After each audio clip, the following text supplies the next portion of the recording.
கர்த்தருடைய பிள்ளைகளை எல்லாரும் எப்படி இருக்கீங்க? எல்லாம் நல்லா இருக்கீங்களா? கர்த்தர் இன்னைக்கு கொடுத்த வேத வசனம் வெளிப்படுத்தின சுவிசேஷம் 20ஆம் அதிகாரம் 12ஆவதுல இருந்து 15ஆவது வசனம் வரைக்கும் இன்னைக்கு ஆண்டவர் எனக்கு கொடுத்தாங்க. அந்த வசனத்துல மரித்தோராகிய சிறியோரையும் பெரியோரையும் தேவனுக்கு முன்பாக நிற்க கண்டேன். அப்பொழுது புஸ்தகங்கள் திறக்கப்பட்டன. ஜீவ புஸ்தகம் என்னும் வேறொரு புஸ்தகம் திறக்கப்பட்டது. அப்பொழுது அந்த புஸ்தகங்களில் எழுதப்பட்டவைகளின்படியே மரித்தோர் தங்கள் தங்கள் கிரியைகளுக்கு தக்கதாக நியாய தீர்ப்படைந்தார்கள். சமுத்திரம் தன்னிலுள்ள மரித்தோரை ஒப்புவித்தது. மரணமும் பாதாளமும் தங்களிலுள்ள மரித்தோரை ஒப்புவித்தது. யாவரும் தங்கள் தங்கள் கிரியைகளின்படியே நியாய தீர்ப்படைந்தார்கள். அப்பொழுது மரணமும் பாதாளமும் அக்னி கடலிலே தள்ளப்பட்டன. இதுவே 2ஆம் மரணம். ஜீவ புஸ்தகத்தில் எழுதப்பட்டவனாக காணப்படாதவன் எவனோ அவன் அக்னி கடலிலே தள்ளப்பட்டான். இந்த வசனம் தான் இன்னைக்கு ஆண்டவர் எனக்கு கொடுத்தாங்க. இந்த வசனம் கேட்கும் பொழுது கொஞ்சம் பயமாகவும் இருக்கலாம். ஆனால் இந்த வசனம் உண்மை சத்தியம். இந்த வசனம் கடைசி நாட்கள்ல நடக்க போகக்கூடிய ஒரு வார்த்தை. இந்த வார்த்தை உண்மையிலே நடக்க போகுது. அதனாலதான் அக்னி கடல், நியாய தீர்ப்பு எல்லாமே உண்மைதான்.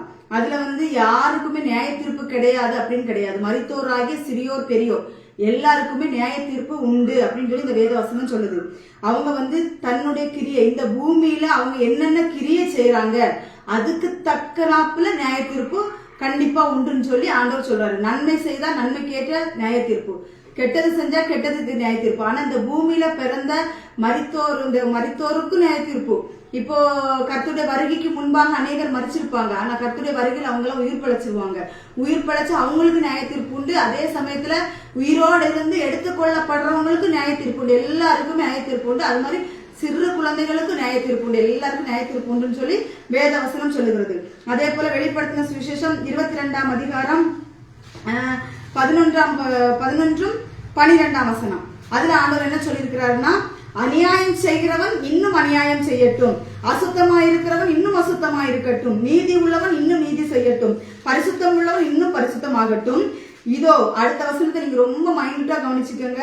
இதோ சீக்கிரமாய் வருகிறேன், அவனவனுடைய கிரியைகளின்படி அவனவனுக்கு நான் அளிக்கும் பலன் என்னோடு கூட வருகிறது. இந்த வசனம் அப்படி சொல்லுது. அதே போல இந்த பூமியில நம்ம என்ன கிரியை செய்யறோம்? இந்த கைனால லஞ்சம் வாங்குறோமா? இந்த கைனால தீமையான காரியங்கள் செய்யறோமா? ஒரு காரியம் உணர்த்தப்படுது. இந்த கைனாலதான் நம்ம செல்போன் நோண்டுறோம். இந்த கைனால நம்ம செல்போன் நோண்டும் பொழுது அந்த தேவையில்லாத காரியங்கள் அந்த செல்போன்ல வரும்போது நம்ம பார்க்க கூடாது. அதை தட்டி விட்டுட்டு போயிட்டே இருக்கணும். அதை பாக்குறோம் அப்படின்னா அதுக்குரிய நியாய தீர்ப்புல நமக்கு அதற்குரிய கிரியைக்கு தக்க பலன் கண்டிப்பா உண்டு.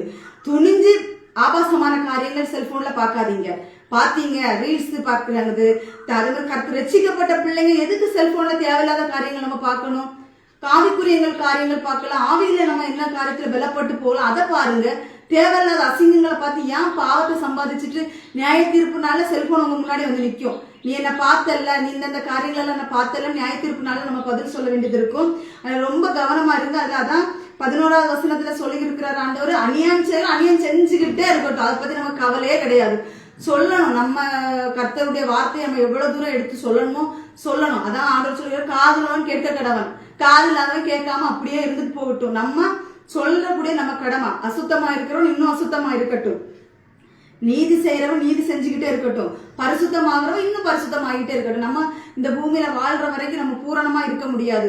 நம்ம கர்த்தருடைய வருகையில் நம்மள ரொம்ப பியூரிட்டி ஆக்கி கர்த்தர் நம்மளை எடுத்துக்கொள்வார். ஆனா எந்தெந்த காரியத்துல நமக்கு பாவம் தெரியுது அதை விட்டு விலகணும். பரிசுத்தத்துக்காக பிரயாசப்படணும். எவ்வளவு தூரத்துக்காக பரிசுத்த பாகத்துக்கு பிரயாசப்படுறோமோ அந்த அளவுக்கு தேவன் நமக்கு உதவி செய்வாரு அப்படின்னு சொல்லி இந்த வேத வசனம் சொல்லுகிறது. அதே போல அவருடைய வருகை ரொம்ப சமீபமா இருக்கிறது. இந்த பூமியில நம்ம என்னென்ன கிரியை செய்யறோமோ அந்த கிரியைக்கு தக்க பலன் பரலோகத்தில் நமக்கு நிச்சயமாய் உண்டு அப்படின்னு சொல்லி வேதவசனம் சொல்கிறது. அதே போல வெளிப்படுத்தல் 21ஆம் அதிகாரம் 8வது வசனத்துல ஆண்டவர் என்ன சொல்லி இருக்கிறாருன்னா 21:8 வசனத்துல, பயப்படுகிறவர்களும் அவிவிசுவாசிகளும் அருவருப்பானவர்களும் கொலைபாதகரும் விக்கிரக ஆராதனைக்காரரும் பொய்யர் அனைவரும் 2ஆம் மரணமாகிய அக்கினியும் கந்தமும் எரிகிற கடலிலே பங்கடைவார்கள். நியாய தீர்ப்பு நாளுல என்ன போட்டிருக்கு பாத்தீங்களா? பயப்படக்கூடாது. எதை குறிச்சு பயப்படக்கூடாது? எந்த காரியத்தை குறிச்சு பயப்படக்கூடாது. பயப்படுறதுனாலே அவிவிசுவாசம் நம்மள்ட்ட அர்த்தம். அடுத்த லைன் சொல்லுது அவிவிசுவாசம். நம்ம எந்த காரியத்தை குறித்து பயப்படுறோமோ அந்த காரியத்துல நமக்கு விசுவாசம் இல்லைன்னு அர்த்தம். நம்ம ஒரு காரியத்தை குறிச்சு விசுவாசமா இருக்கணும். அவிவிசுவாசம் நம்மள்ட்ட வரக்கூடாது. அவிவிசுவாசம் நம்ம பரலோகத்துக்குள்ள கொண்டு போக கூடாது. அதே மாதிரி பயப்படுறவங்க கர்த்தருக்கு மட்டும் பயப்படுங்க, வேற எந்த காரியத்தை குறித்து பயப்படக்கூடாது. நமக்கு வயதுக்கு மூத்தவங்க, அதே மாதிரி நமக்கு வேலைக்கு நமக்கு தந்திருப்பாங்க, அவங்க ஓனர் இருப்பாங்க, அவங்களுக்கெல்லாம் கீழ்ப்படிங்க. நம்ம யாருக்கும் பயப்படணுங்கிற தேவையே கிடையாது. நம்ம பயப்படுறது ஆண்டவருக்கு மட்டும்தான், இயேசு கிறிஸ்துவுக்கு மட்டும்தான் பயப்படணும். பாவம் செய்யறதுக்கு பயப்படணும். மற்ற காரியத்துக்கு எதுக்குமே நம்ம பயப்படணுங்கிற தேவையே கிடையாது.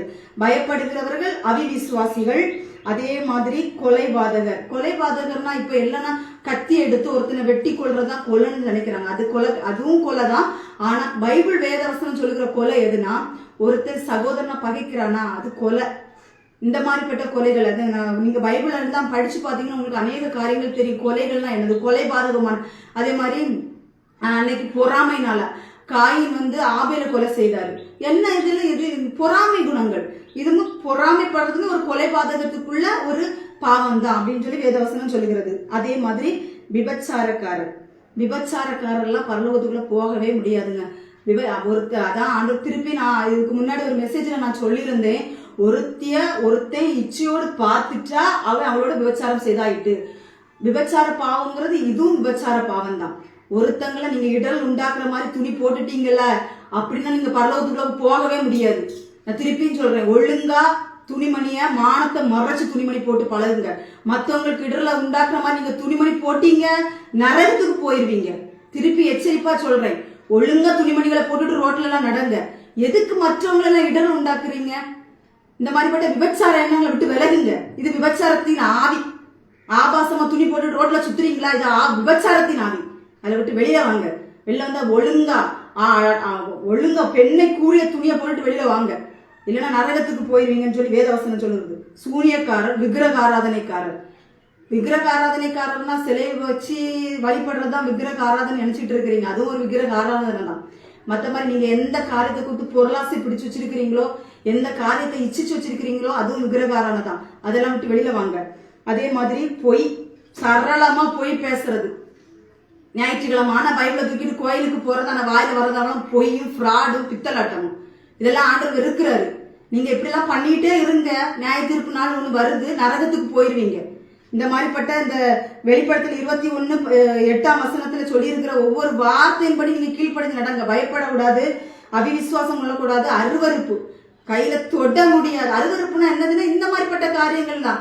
மற்ற ரோட்ல நடந்து போகும்போது அவ்வளவு அருவருப்பா இருக்கு. பொம்பளைங்களை பார்த்தா என்ன இது துணிமணிகள் போடுறது, தன்னை மேக்கப் கண்டவனுக்கெல்லாம் உங்களை அழகா ஏன் காட்டுறீங்க? உங்க புருஷனுக்கு அழகா காட்டுங்க.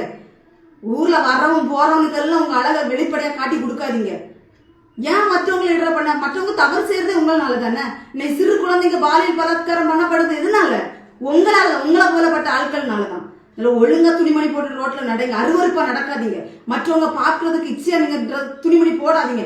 இந்த காலத்துல சாத்தம் ரொம்ப, அதுவும் வாலிப பிள்ளைகளை ரொம்ப மோசம் போக்கி கொண்டு இருக்கிறான். வாலிப பிள்ளைகள் துணி போடுற தொப்புல காட்டிட்டு துணி போட்டு திரியிறாளுங்க. வாலிப பிள்ளைகள் இப்படிதான் சொல்லி இருக்கிறாரா? ஒழுங்கா துணி போட்டு பழகுங்க.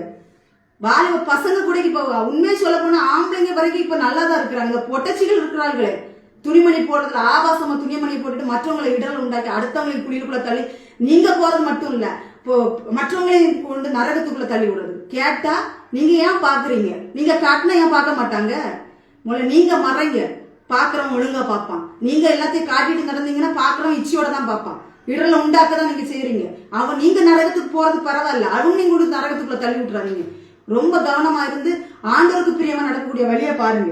திருப்பியும் சொல்றேன், கர்த்தருக்கு பயந்து நடங்க. நியாயத்திற்கு நீ எந்தெந்த கிரியை இந்த பூமியில நீ எந்தெந்த கிரியை செய்யறியோ அந்த அதுக்குள்ள பலன் உனக்கு உண்டு. கண்டிப்பா நியாயத்திற்குனால படம் போட்டு காட்டி தருவாரு. இப்படி எல்லாம் நீ மற்றவங்களுக்கு இடல் உண்டாக்கிட்டு தெரிஞ்சிய அப்படின்னு சொல்லி காட்டி தருவாரு. அன்னைக்கு நீ உன் முகத்தை கொண்டு எங்க வைப்ப? ஒழுங்கா துணிமணிகளை போடுறதெல்லாம் ஜாக்கிரதையா இருங்க. மற்றவங்களுக்கு இச்சை உண்டாக்குற மாதிரி மேக்கப்புகள் எதுக்கு? இதெல்லாம் ரொம்ப கவனமா இருங்க. அதே மாதிரி வெளிப்படுத்துதல் 13ஆம் அதிகாரம் 16 18 வரை இது ஒரு எச்சரிப்பாக இதை நான் உங்களுக்கு சொல்றேன். இது என்னன்னா, கடைசி காலத்துல அந்தி கிறிஸ்து வெளிப்பட ஆயத்தமா இருக்கிறான். அவனுடைய முத்திரை, அது என்ன முத்திரை அப்படின்னா, நம்ம இந்த வலது கை நெற்றி இந்த ரெண்டுலயும் பதிப்பான்.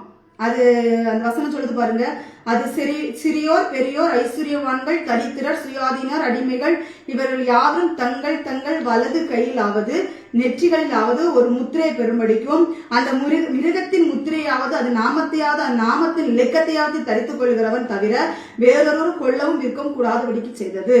இதிலே ஞானம் விளங்கும். அந்த மிருகத்தின் லெக்கத்தை புத்தி உடையவன் கணக்கு பார்க்க கடவன். அது மனுஷனுடைய லெக்கமா இருக்கிறது. அதனுடைய லெக்கம் 666 அப்படின்னு சொல்லி வேதவசனம் சொல்லுது. இந்த முத்திரைங்கிறது கடைசி காலத்துல அந்தி கிறிஸ்து கொண்டு வரக்கூடிய முத்திரை. அது ஒரு சின்ன, நீங்க எல்லாம் செல்ல செர்ச் பண்ணி பாத்தீங்கன்னா தெரியும், ஒரு சின்ன முத்திரை பயோ சிப்னு சொல்லுவாங்க. நீங்க செல்ல செர்ச் பண்ணி பாருங்க, அது உங்களுக்கு தெரியும். இவ்வளவு அரிசி விதை அளவு தான் இருக்கும். அதை என்ன பண்ணுவாங்க அப்படின்னா நம்ம நெற்றிலோ அல்ல வலது கையிலே போடுவாங்க. இன்னைக்கு நான் சில கிறிஸ்தவங்கள்ட்ட கேட்டேன், பெந்தேகோஸ் கோயிலுக்கு போகக்கூடியவங்க, பைபிள் தியானிக்கக்கூடியவங்க, நல்லா சரளமா வசனம் வாசிக்கக்கூடியவங்க தான். அவங்கள்ட்ட நான் கேட்கும் போது அவங்களுக்கு இது என்னன்னே தெரியல.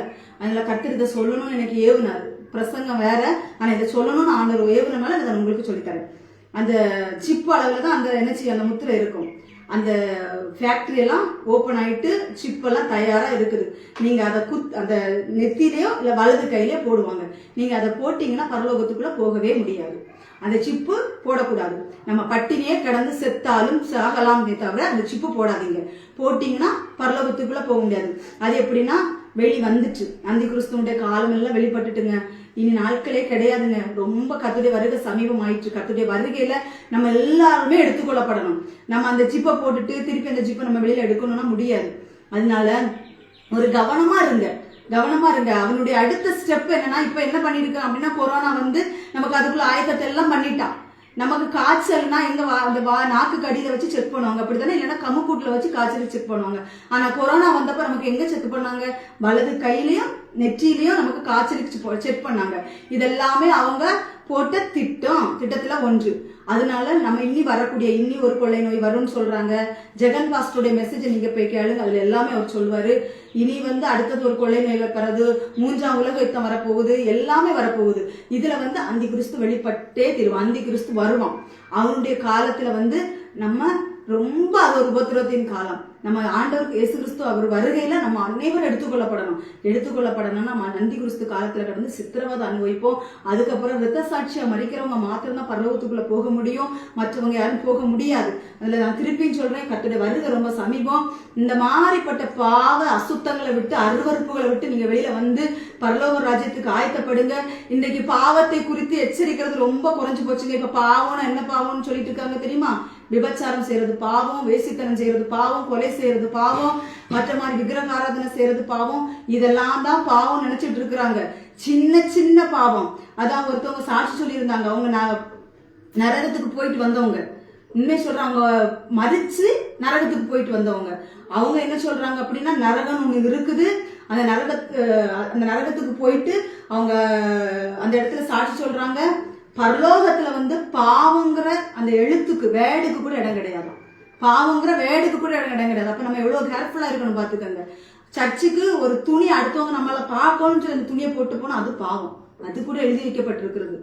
இந்த ஞாபக புஸ்தகம் ஒண்ணு இருக்குது பரலோகத்துல, அதுல எல்லாமே எழுதப்பட்டிருக்குது. ரொம்ப கவனமா இருங்க. இந்த முத்திரை யாருமே வாங்காதீங்க. முத்திரை இறங்க போகுது. அதனால அந்த முத்திரை யாரும் வாங்காதீங்க. தயவு செஞ்சு அந்த முத்திரையை வாங்கினீங்கன்னா எக்காரணம் பரலோக ராஜ்யத்துக்குள்ள போக முடியாது. நம்ம எவ்வளவுதான் பரிசுத்த வாட்டி, எவ்வளவுதான் பரிசுத்தவனா வாழ்ந்துட்டு அந்த சிப்பை நம்ம கையில வாங்கிட்டோம்னா நம்ம பரலோகத்துக்குள்ள போக முடியாது. கர்த்தர் சீக்கிரம் வரப்போறாரு. ரொம்ப ஜாக்கிரதையா இருங்க, விழித்திருங்க, ரொம்ப பயபக்தியா இருங்க. வேதத்தை வாசிங்க, ஜெபிங்க. கர்த்தருடைய வருகை ரொம்ப சமீபம். திருப்பி அது வார்த்தை வந்துகிட்டே இருக்குது. கர்த்தருடைய வருகை ரொம்ப சமீபமா இருக்குது. எப்பொழுதுமே ரொம்ப கவனமா இருக்க. பாவத்துக்கு விலகி ஓடுங்க. அதான் ஆண்டவர் சொல்லி இருக்கிற, பாவம் நமக்கு வரக்கூடாது. உங்களுக்கு அந்த மாதிரி ஏதாவது ஒரு பாவங்கள் உங்கள்கிட்ட போராடுதா? நீதிமொழிகள் ஆண்டவர் அழகா ஒரு வசனம் சொல்லி இருக்கிறாரு. நீதிமொழிகள் 28:13 வசனத்துல, தன் பாவங்களை மறைக்கிறவன் வாழ்வடையவே மாட்டான், அவைகளை அறிக்கை செய்து விட்டு வருகிறவன் இரக்கம் பெறுவான்னு சொல்லி அந்த வேத வசனம் சொல்லுது. உங்களுடைய பாவங்கள் எல்லாம் உங்களுடைய தேவ சமூகத்துல சொல்லி அறிக்கையிட்டு அழுங்க. ஆண்டவரே, இந்த பாவம் நான் பண்ணிட்டப்பா, என்னோட இந்த பாவத்திலிருந்து ஒரு விடுதலை தாங்கப்பான்னு சொல்லி கதறுங்க. கர்த்தர் நிச்சயமா உங்களுக்கு அந்த பாவத்திலிருந்து விடுதலை தருவாரு. நீங்க பரிசுத்தமா வாழலாம். கர்த்தருடைய வருகைகள் எடுத்துக்கொள்ளப்படலாம். இன்றைக்கு எல்லாரும் சொல்றாங்க கர்த்தர் வராருன்னு சொல்றாங்க. ஆனா ஒரு நாள் வந்தபாடு இல்லையேன்னு இல்ல. அன்பு சகோதர சகோதரிகளை, ஆண்டவர் வெகு சீக்கிரமா இறங்கி வர போறாரு.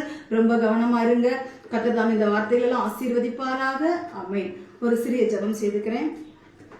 எங்கள் பரிசுத்த ஆவியானவரே உம்மை ஸ்தோத்திரிக்கிறோம் கர்த்தாவே. எங்களை போதித்து வழி நடத்துகிற ஆவியானவரே உம்மை துதிக்கிறோம் அப்பா. கர்த்தாவே இந்த வேளையிலும் கர்த்தாவே எங்களுக்கு எச்சரிப்பான அநேக காரியங்களை குறித்து பேசினீங்க ஆண்டவரே. உமக்கு நன்றி அப்பா, நன்றி அப்பா, நன்றி அப்பா. ஆண்டவரே உத்தமமாய் பின்பற்றும் ஆண்டவரே கர்த்தாவே ஸ்தோத்திரம் ஆண்டவரே. சப்பா நாங்கள் ஆண்டவரே அப்பா இந்த பூமியில நாங்கள் என்னென்ன கிரியை செய்கிறோம் அப்பா அதற்குரிய பலன் எங்களுக்கு பரலோகத்தில் உண்டப்பா. நாங்கள் நன்மை செய்தால் நன்மைக்குரிய பலன் உண்டு, தீமை செய்தால் தீமைக்குரிய பலன் உண்டு கர்த்தாவே. நரகம் ஒன்று இருக்குது ஏசப்பா. கர்த்தாவே ஸ்தோத்திரம் ஆண்டவரே. சப்பா நாங்கள் அந்த நரகத்துக்கு போய்விடக்கூடாதப்பா தகப்பன். அருவருப்பு, பொய் கர்த்தாவே, தகப்பனை பயப்படுறது, அபிவிசுவாசம், விக்கிரக ஆராதனை, இப்படிப்பட்ட காரியங்களை விட்டு வெகு தூரமாய் விலகி போவதாக இயேசுவின் நாமத்தினாலே எங்களை முற்றுமுடிய பரிசுத்தப்படுத்துங்க. எங்கள் ஆவி, ஆத்மா, சரீரம் பரிசுத்தமாய் காணப்பட இந்த அன்பு தகப்பன் இரக்கம் செய்யுங்க ஏசப்பா. ஸ்தோத்திரம் ஆண்டவரே, ஸ்தோத்திரம். நான் உங்களை பரிசுத்தமாக்குகிற கர்த்தர் என்று சொன்னீரே ஆண்டவரே. நீர் எங்களை பரிசுத்தமாக்குங்கப்பா. எங்கள் சிந்தையை பரிசுத்தமாக்குங்க, எங்கள் செயல்களை பரிசுத்தமாக்குங்க, எங்கள் நடக்கைகளை பரிசுத்தப்படுத்துங்க ஆண்டவரே. ஆண்டவரே எங்கள் நடை, உடை, பாவனைகள் எல்லாமே கர்த்தருக்குள் காணப்படட்டும் ஏசப்பா. ஆண்டவரே ஸ்தோத்திரம் ஆண்டவரே. நீர் எங்களுக்கு கர்த்தாவே நல்ல மகிமையான வஸ்திரத்தை தந்திருக்கிறீர் ஆண்டவரே. நாங்கள் அதே கர்த்தாவே பத்திரமாய் காத்துக்கொள்ள எங்களுக்கு உதவி செய்யுங்க. அவர்கள் இவர்கள் செய்கிறார்களே என்று சொல்லி நாங்கள் துணிகரமா எந்த காரியங்களும் செய்யாதபடி எங்களை பரிசுத்தப்படுத்தி ஆசீர்வதிங்க ஆண்டவரே. அந்த முத்திரை வரப்போகிறது ஆண்டவரே. அந்த முத்திரை நாங்கள் யாரும் பதிக்காத படிக்க தகப்பனே கர்த்தாவே வருகைக்கு நாங்கள் ஆவலோடு காத்திருக்க எங்களை பலப்படுத்துங்க, ஆசீர்வதிங்க. துதிக்க நமக்கு மேல அப்பா செலுத்துகிறேன். இயேசு கிறிஸ்து மூலம் ஜெபிக்கிறேன் பிதாவே. ஆமென், ஆமென், ஆமென். ஹalleluya, ஹalleluya, ஹalleluya. கர்த்தர் தாமே உங்கள் அனைவரையும் ஆசீர்வதிப்பாராக. ஆமென்.